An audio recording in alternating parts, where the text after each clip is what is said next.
And as India's first mRNA vaccine is in advanced stages of clinical trials, Genova Biopharmaceuticals tells NDTV how the vaccine is consistently being peer-reviewed and how India could produce it by the end of this year. As the battle against COVID-19 continues, we of course also talk about vaccines and vaccine preparedness in greater detail.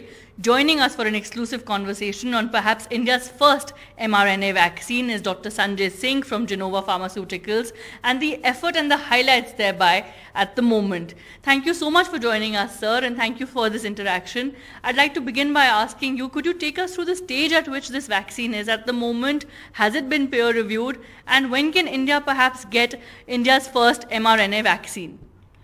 So yes, we are at the late stage of this vaccine trial, and this program has been funded by the Department of Biotechnology. It starts from its inception. So we are continuously get peer reviewed for it. The data is analyzed by the experts, different subject expert groups. And hopefully, if everything goes right and we have a successful trial, before the end of the year, we expect this vaccine in the market. All right, I'd like to then ask you, what would you decide to call this vaccine? Of course, many are awaiting, like you said, a competition with the likes of Moderna and Pfizer. The Western world has, of course, had those vaccines far more easily available. So what would you be naming this vaccine, and how seamless do you see the process to be? So for us, the biggest challenge was that today mRNA vaccines has been most preferred, least controversial, and maximum efficacious. So mRNA is the choice. This is future of vaccinology. But to deploy this vaccine in the country like India, it is difficult to create all across the country the infrastructure for ultra refrigeration, which is minus 70 degrees centigrade. We have succeeded in developing this vaccine at 2 to 8 degrees centigrade.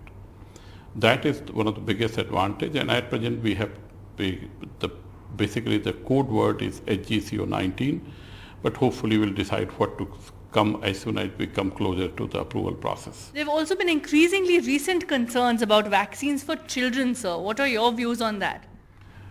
So we are moving ahead with the children protocol, and as a scientist, I would like to ensure first the safety of my vaccine in adult, which is going on, and hopefully our next place is the children from 12 to 18, and then 5 to 12. That is the second. And the third target which we are aiming at present is the booster dose. Because what is happening all around the world, that vaccine efficacy went down with time, so you might need to have booster after 6 months. And this is especially in the old age people, as has been recommended globally, and the people with some morbidity. So we are moving into that direction. So those two areas are our main target at present, because right, the safety and efficacy of mRNA-based vaccine is unprecedented, and I hope that we will able to contribute with other peers into fighting the COVID-19.